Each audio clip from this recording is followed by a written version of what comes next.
Just a few days ago, the Singapore government had its ass cheeks spread wide open, slathered with mayonnaise and fully thrusted by a local influencer. I'm sure most of you know who Jade Rasif is, but for those of you who are unfamiliar, she's basically one of Singapore's biggest influencers slash DJ. Last week, she posted a series of Instagram stories recounting a major COVID scare that befell upon her due to questionable quarantine orders by the Ministry of Manpower. She didn't name any government bodies in the beginning, and it was purely anecdotal at this point. But anyone reading her Instagram stories could just smell, they could just oh, what's that?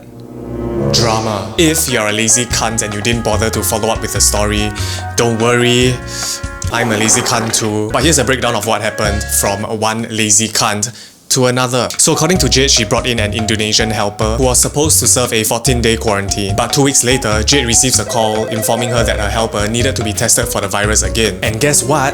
This time, the helper tested positive. I don't know what the fuck happened there. Maybe the authorities mistook a swab test for a rectal exam. But anywho, the domestic helper was taken to the quarantine center, so Jade freaks out, wondering if she herself needed to be quarantined after being in close contact with a COVID case. And because she didn't receive any news from anyone, she decided to contact the ambulance driver, who was the only point of contact she had, and with utmost eloquence in diction, the ambulance driver replied, "Fuck off." Now, as sophisticated as this reply was, I feel that the reply could have been phrased slightly better. I mean, having my ambulance driver tell me to fuck off is probably the one thing I don't want to hear. Hello, hospital? Yes, I'm hospital.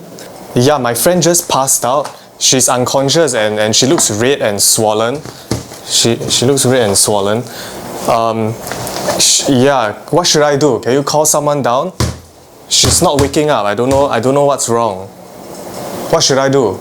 Alright, so the first thing you want to do is keep any entranceway open. Alright, and then the next thing you want to do is just fuck right off. At this point, Jade decided to quarantine herself, but she had to appear in court for a separate case, which somehow led to her being investigated by the police for violating a quarantine order, one that she was never given. So obviously this confuses her even more, and everything led to her publishing her ordeal on her Instagram stories, which I guess is totally understandable. I mean, she's an influencer who regularly posts stories about her life, but soon after, the Ministry of Manpower hears of this news with their spidey senses, and they quickly released a statement dismissing Jade's claims as being inaccurate, and to which they sought to set out the facts. And in the post, they laid out multiple points disputing Jade's claims, and although they did manage to clarify why the domestic helper had to be tested multiple times, it was because of dead viral fragments from an old COVID infection which she has since recovered from. It turns out the Ministry of Manpower's statement wasn't entirely spot on as well.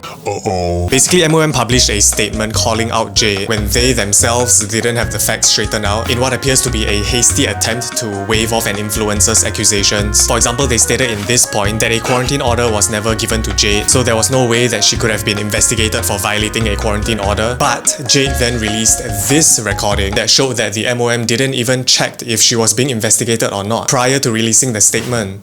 Okay.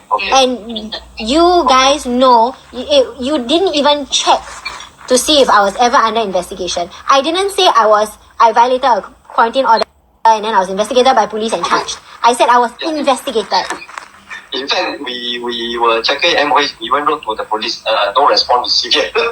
There were a few other inconsistencies in the public statement as proven by Jade, but ultimately after being confronted with glaring evidence of their errors, the MOM published another statement a few days later, publicly apologizing to Jade for asserting that the claims were inaccurate, and they even retracted a few points in the original statement, which I think is a historical win for Jade Rasif, and kudos to her for sticking to her own version of the story. I think it was smart of her to keep receipts of her conversations with the relevant representatives, because I don't know, I suspect the ending would be very different had she not kept those receipts. I don't know man, as much as I think that Singapore is a great country, I think we also need to remember that government bodies are almost the same as companies in the private sector. They are run and managed by human beings, and human beings innately will make mistakes. And in this case, it is super obvious that the MOM had a lapse in judgment. As a public service body, I think the MOM was a bit too hasty to refute Jade's claims without without doing their due diligence, and therefore it backfired spectacularly in their faces, which I think deserves to be made into an NFT just because of how historical this moment is. I'm just thinking, if this had happened to someone who wasn't a